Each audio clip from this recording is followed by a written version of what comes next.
How are you? Today is the first time I'm taking class and I cannot see the smiling faces in front of me. Okay, but when I close my eyes, I can imagine everybody is sitting in front of me. Alright? Okay. So, today I'm going to discuss with you, especially the students of class 5, this is for you. Today I'm going to discuss the circulatory system, that is the heart and the process of circulation. Okay? So, before starting, we have to know the various parts of the circulatory system. Now, what is circulatory system? Now, you have studied in class 4 about organ system, you have studied digestive system, you have studied excretory system, isn't it? What have you studied? An organ system is a group of organs that work together to carry out a specific function within our body. Okay? So, like excretory system and digestive system, circulatory system is also another organ system that is very important. Why? Because it transports various materials, like it transports nutrients, it transports oxygen and also the waste products to and from the body. So, before discussing the structure of the heart, I would like to tell you which are the parts of the circulatory system. Okay. Now, the first part of the circulatory system is the heart. As you can see in the chart, the heart is a muscular organ. Muscular organ that contracts and relaxes and pumps blood to all parts of our body. Okay. Where is it located? The heart is located in between our lungs. We have two lungs, the right lung and left lung. The heart is located in between the lung, slightly to the left of the middle of the chest cavity. Alright? Okay.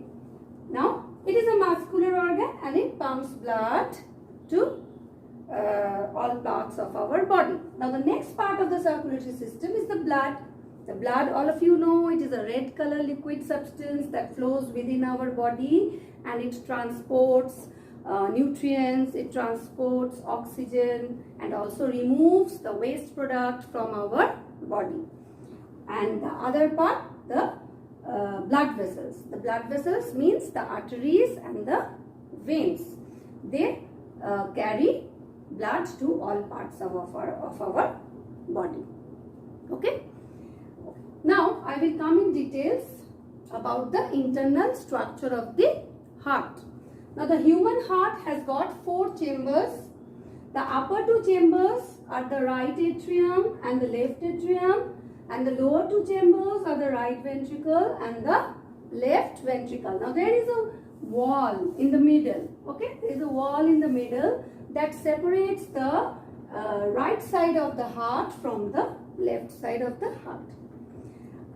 Now, initially what happens, there are 2 major veins.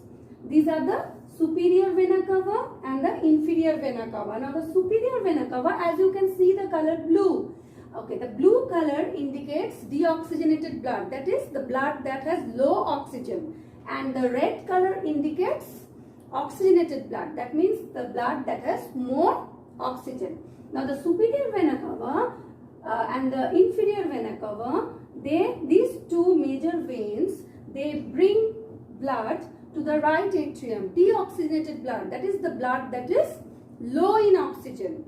These 2 veins bring blood to the right atrium. Okay? Now, the superior vena cava brings blood from the upper region, that is from the head region, and the inferior vena cava brings blood from the lower region, that is from your legs. Okay? The deoxygenated blood from your limbs.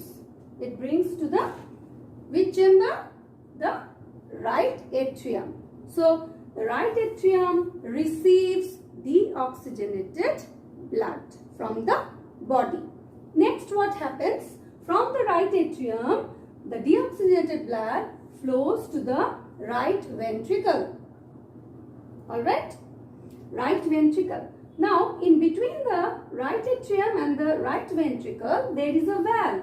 Now our heart has got 4 valves. So the first valve is the tricuspid valve. This is called, name of the valve is tricuspid valve. Okay. Now when the deoxygenated blood flows from the right atrium to the right ventricle, and the right ventricle is full of blood, then this valve closes. Why this valve closes? So that there is no backflow of blood from the right ventricle to the right atrium. So what is the function of this tricuspid valve? It prevents the backflow of blood from the right ventricle to the right atrium. Alright, this much is clear? Okay. Now what happens? Now from the right atrium, the deoxygenated blood now goes to the pulmonary artery. Now what is pulmonary artery?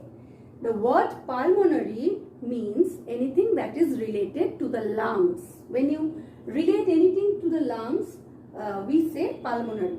Now similarly, pulmonary artery is artery that carries the deoxygenated blood from the right ventricle to the lungs for purification.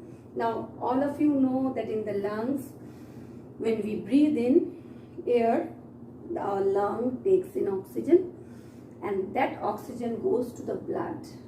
Okay, so from the lungs, from the heart, the deoxygenated blood goes through the pulmonary artery to the lungs for purification. That is, over there it goes and takes the oxygen from the lungs. Alright. Now, there is another valve. This is the pulmonary valve. You can see between the right ventricle and the pulmonary artery, there is the pulmonary valve. This valve again prevents the backflow of blood from the pulmonary artery to the right ventricle. Alright. Now, when the deoxygenated blood goes to the lungs, over there it takes oxygen and it is purified, it becomes pure, it becomes rich in oxygen, and that oxygen rich blood again comes back to the heart through the pulmonary veins. It comes in which chamber? It comes in the left atrium. So here you can see I have made the color red. Red color means, what did I say? It is oxygen rich blood, oxygenated blood, and the blue color indicates deoxygenated blood. Okay, so the pulmonary veins, again pulmonary means it is coming from the lungs. It is bringing the pure blood, oxygenated blood from the lungs to the which chamber? To the left atrium. Okay, now from the left atrium, this oxygenated blood again comes to the left ventricle. Now the left ventricle, again in between the left atrium and the left ventricle, there is again another valve which is called the mitral valve, or another name is bicuspid valve. Okay, now this valve again, when the left ventricle is full of blood, when the blood flows to the left ventricle, this valve again closes and prevents the backflow of blood to the left atrium. So when this valve closes, the blood cannot flow back to the left atrium. Okay. Now this left ventricle has the most contracting power in the heart, the left ventricle. Why? Because it has to pump the blood with a greater force to the aorta, which is the major artery that will now distribute the blood, the oxygenated blood, to all parts of the body. Okay, so the left ventricle contracts the most and pumps blood to the aorta. Again, there is the aortic valve. Over here, there is the aortic valve which prevents the backflow of blood from the aorta to the left ventricle. And this way, the heart pumps the blood to the aorta. The aorta is a major artery and it then distributes the blood to all parts of our body. Okay, so this is the internal structure and the process of blood circulation within our body. Now, one more thing I will tell you, that now from here we have studied that artery. What is artery? Artery is a blood vessel that carries oxygen rich blood, okay, from the heart to all parts of body. And what is vein? Vein is the blood vessel that carries deoxygenated blood from the body back to the heart. Okay, there is a difference between this normal vein and pulmonary vein. Now, veins carry deoxygenated blood, but pulmonary vein that is coming from the lung, it carries oxygenated blood. Similarly, artery carries oxygenated blood, but pulmonary artery, that is the artery that is carrying the deoxygenated blood, pulmonary artery that is going to the lungs. Okay, the pulmonary artery is the only artery that carries deoxygenated blood. So this is the difference. Okay children, so this is all for today. I hope you have understood the lesson. So thank you very much.